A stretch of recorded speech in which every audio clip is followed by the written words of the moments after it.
सावन में हुआ था समुद्र मंथन। शुभ के साथ निकली थी ये अशुभ चीजें भी। समुद्र मंथन की कहानी बहुत प्रचलित है। समुद्र मंथन से निकली 14 रत्नों का आज भी काफी महत्व है। लेकिन ये सभी 14 चीजें शुभ नहीं थी, बल्कि समुद्र मंथन से कुछ अशुभ चीजें भी निकली थी। विष्णु पुराण में समुद्र मंथन की कथा को विस्तार पूर्वक बताया गया है। इसके अनुसार समुद्र मंथन सावन के महीने में ही किया गया है। समुद्र मंथन की कहानी और समुद्र मंथन से निकले अमृत कलश के बारे में कई लोग जानते हैं। लेकिन क्या आप जानते हैं कि समुद्र मंथन से निकली वो कौन सी चीजें थी जिन्हें मानव, देवता और सृष्टि के लिए उपयोगी नहीं माना जाता है? समुद्र मंथन की कहानी को लेकर कहा जाता है कि एक बार महर्षि दुर्वासा के श्राप के कारण स्वर्ग श्रीहीन यानी धन, वैभव और ऐश्वर्य से विहीन हो गया था।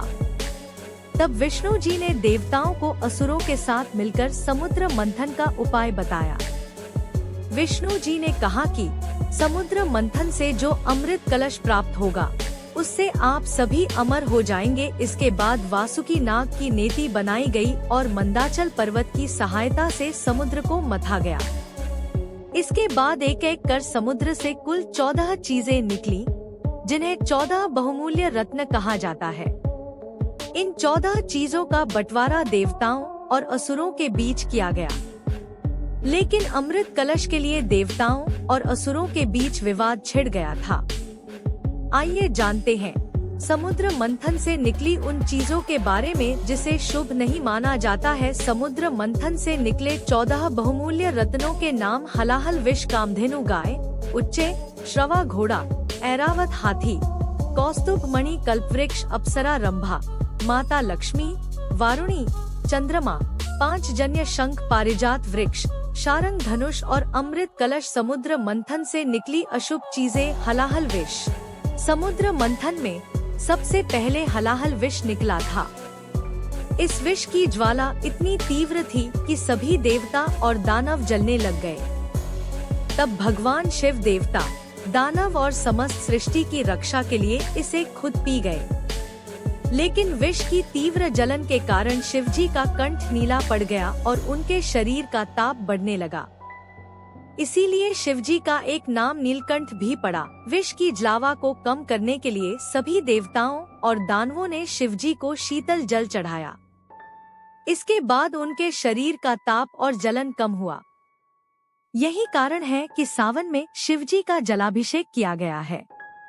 कहा जाता है कि शिवजी जब हलाहल विष को पी रहे थे तब इसकी कुछ बूंदें पृथ्वी पर गिर गई, जिसे सांप, बिच्छू और विषैले जंतुओं ने ग्रहण कर लिया।